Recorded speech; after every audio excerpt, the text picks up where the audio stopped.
دوسری بات قرض کے حوالے سے بہت اہم ہے کہ قرض محض عیاشی کے لیے لینا اور قرض اپنی سہولتوں میں اضافہ کرنے کے لیے لینا کبھی بھی اس بات کو پسند نہیں کیا گیا، اور موجودہ معاشرتی نظام ہم نے کچھ ایسا بنا لیا ہے کہ ہم میں سے بہت سارے افراد محض اپنی ان غیر ضروری سہولتوں کو اختیار کرنے کے لیے اور اخذ کرنے کے لیے قرض لینے کی مصیبت اپنے اوپر ڈال لیتے ہیں۔ قرض تو انتہائی مجبوری کی حالت میں لیا جاتا ہے، اور جو کاروباری بنیادوں پر قرض لینے کے معاملات ہیں وہ اس سے بالکل مختلف ہو جاتے ہیں۔ ان میں تو قرض لینے کا رواج اس طرح کا تھا ہی نہیں، اور نہ ہی ہمیں قرآن و سنت میں اس طرح کی صورتحال ملتی ہے کہ جناب آپ کاروبار کرنا چاہتے ہیں اور کسی بینک سے قرض لے لیا اور پھر اس کے بعد کاروبار میں فیل ہو گیا اور قرض معاف کروا لیا۔ اس میں تو باقاعدہ شراکت ہوا کرتی ہے، مضاربت ہوا کرتی ہے، نفع میں بھی شرکت کی جائے اور نقصان میں بھی شرکت کی جائے۔ محض قوم کا اور ملک کا یا کسی فرد کا پیسہ لے کر ہڑپ کر جانا، اس کی تو کسی صورت میں بھی اجازت نہیں ہے۔ رسول اللہ صلی اللہ علیہ وسلم نے خود بھی قرض اٹھایا ہے، لیکن انتہائی ضرورت، اور اس انتہائی ضرورت کا اگر ہم اندازہ لگانا چاہیں تو ہم اندازہ نہیں لگا سکتے کہ وہ انتہائی ضرورت کیسی ہوا کرتی تھی۔ رسول اللہ کی انتہائی ضرورت اس وقت بنتی تھی کہ جب 3 دن فاقے کے گزر جاتے اور کھانے کے لیے کچھ نہ ہوتا تو کبھی اپنی چادر کسی کے پاس رہن رکھوا دیتے، یا گھر کا کوئی برتن رکھوا دیتے، یا کوئی اور چیز گھر کے مال میں سے کسی کے ہاں رہن رکھوا دیتے، اور اس کے عوض میں، اس کے بدلے میں کوئی چیز لے کر اور اس کو استعمال کرتے، اور پھر پہلی فرصت میں اس کو ادا کرنے کی کوشش کرتے، اور باقاعدہ دعائیں سکھائی گئیں کہ اللہ ہم تجھ سے دعا مانگتے ہیں اس قرض کی مصیبت سے تو ہمیں نجات دے دے۔ باقاعدہ اس بات کی دعائیں سکھائی گئی۔ الدین مقضی والعاریۃ مردع، اور عاریتاً لی ہوئی چیز اسے ہر صورت میں واپس کرنی چاہیے۔ جو ہم میں سے بندہ اپنے گھریلو معاملات میں پڑوس کی صورت میں رہتے ہوئے ایک ادارہ دوسرے ادارے کے ساتھ، ایک ادارے میں افراد آپس میں مل کر کام کرتے ہوئے کوئی چیز عاریتاً لے لیتا ہے، اب وہ اس بات کے ذمہ دار ہے کہ اس کو واپس لوٹائے۔ یہ بھی قرض کی ایک دوسری کیفیت ہے کہ آپ نے ادھار کوئی چیز لے رکھی ہے، اس ادھار چیز کو واپس نہیں لوٹایا جائے گا، سب سے پہلا نقصان یہ ہوگا کہ اس بندے کی عزت اور وقار اس پر زد پڑے گی۔ ایک بار چیز لے لی، واپس نہیں کی، دوسری بار دے دی، تیسری بار لے لی، اور بالآخر وہ وقت بہت جلد آ جائے گا کہ جس میں ہر آدمی دیکھتے ہی کہ جناب بندہ آ رہا ہے وہ اپنا رخ پھیر لے گا، جناب بندہ آ رہا ہے کوئی نہ کوئی چیز اس نے مانگ لینی ہے، اس لیے اسے جان ہی بچاؤ، سلام کرو گے تو مشکل میں پڑ جاؤ گے۔ عزت ختم ہو جاتی ہے انسان کی۔ عزت یہ ہے کہ آدمی خود خواہش کرے کہ ہاں فلاں بندہ ملے تو میں خود آگے بڑھ کے اس کو سلام کروں اور اسے سلامتی کی دعا لوں بھی اور اسے سلامتی کی دعا دوں بھی۔ یہ عزت اور وقار ہوتا ہے۔ یہ نہیں کہ عزت یہ ہو کہ آدمی دیکھ لے کہ گلی میں سے آ رہا ہے تو اپنے گلی کا راستہ بدل لے۔ جو شخص کسی فرد سے، کسی ادارے سے، کسی پڑوسی سے کوئی چیز عاریتاً لیتا ہے تو اسے واپس لوٹانا چاہیے۔ اور پھر فرمایا کہ والمنحۃ مردودہ، اور جو تحفے میں جو بات لی جاتی ہے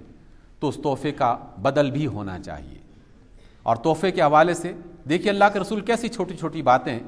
لیکن ان کے کیسے گہرے اثرات ہیں انسانی معاشرتی زندگی میں، اس کی تعلیم اس اہم ترین خطبے میں ارشاد فرما رہے ہیں جو رسول اللہ صلی اللہ علیہ وسلم کی ساری رسالت کا نچوڑ ہے، سارے کے سارے پیغام رسالت کا نچوڑ ہے۔ رسول اللہ صلی اللہ علیہ وسلم ایک معلم ہیں ساری انسانیت کے، اور ایک اچھا معلم یقیناً وہ ہوتا ہے جو اپنی تمام تر تدریسی اور تعلیمی جو کاروائیاں ہیں اس کا ایک نچوڑ، اس کا ایک خلاصہ اپنے طلباء کو فراہم کرتا ہے۔ رسول اللہ صلی اللہ علیہ وسلم سارے انسانوں کے سامنے اس آخری خطبے کے موقع پر یہ نچوڑ پیش کر رہے ہیں، اور اس میں یہ چھوٹی چھوٹی باتیں جو بظاہر چھوٹی نظر آتی ہیں لیکن ہیں بہت بڑی، وہ بیان کی جا رہی ہیں۔ تحفہ لیا جائے، تحفہ دیا جائے۔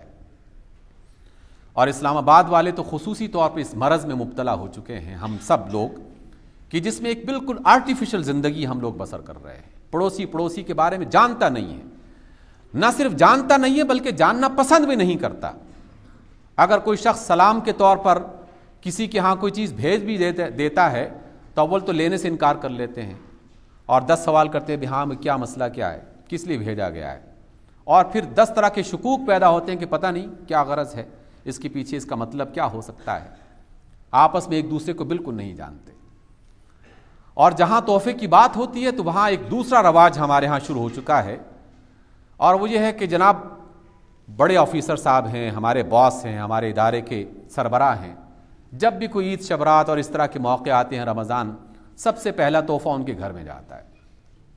اسی ادارے میں کام کرنے والا ایک نائب قاصد، ایک غریب آدمی، ایک عام کلرک، چھوٹے منصب پہ کام کرنے والا، اس کو نہیں پوچھا جاتا۔ تحفے کا تعلق بڑے منصب اور چھوٹے منصب کے ساتھ نہیں ہے، تحفے کا تعلق انسانی روابط کے ساتھ، انسانی تعلقات کے ساتھ۔ خاندان میں امیر صاحب آدمی ہے جس کے پاس دولت ہے، اس عزیز کو تحفے دیے جاتے ہیں، جو غریب رشتہ دار ہے اس کو تحفے نہیں دیے جاتے۔ اور پھر ایک اور بڑی بات جو سرکاری سطح پر بہت زیادہ ایک مرض،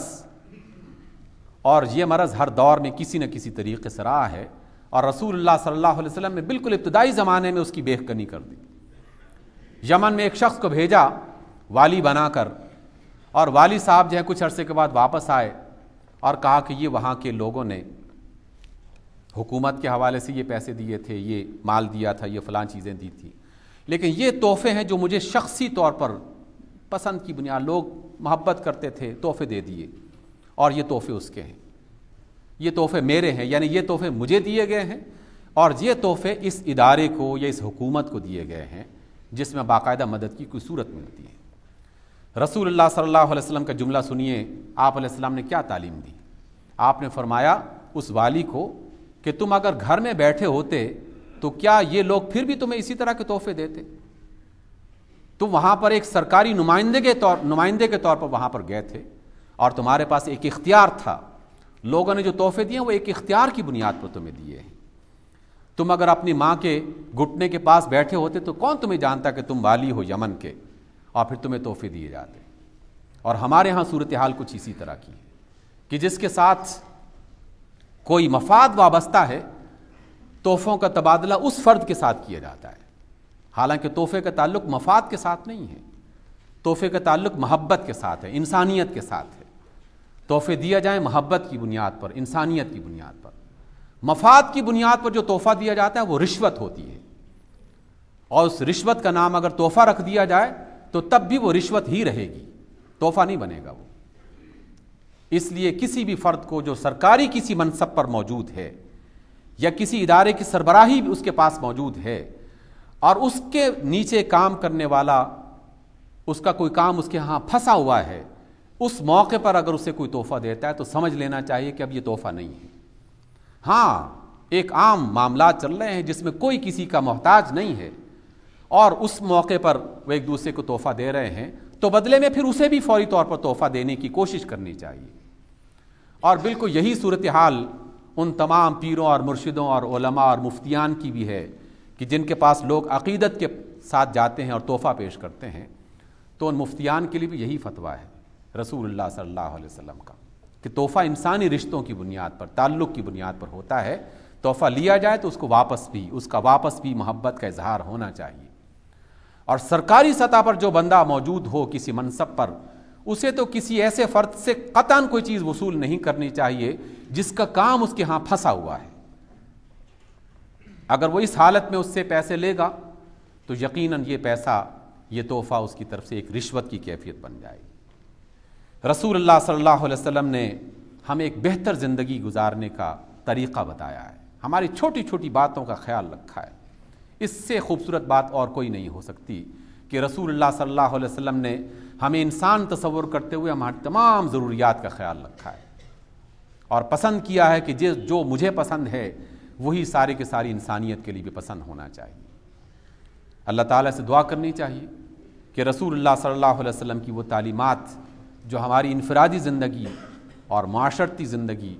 اور قومی زندگی کو بہتر بنانے کے لیے اصول بنائے جاتے ہیں، وہ تعلیمات دی جاتی ہیں، اس کو سمجھنے اور عمل کرنے کی توفیق عطا فرمائے۔ اقول قولی ھذا واستغفر اللہ لی ولکم۔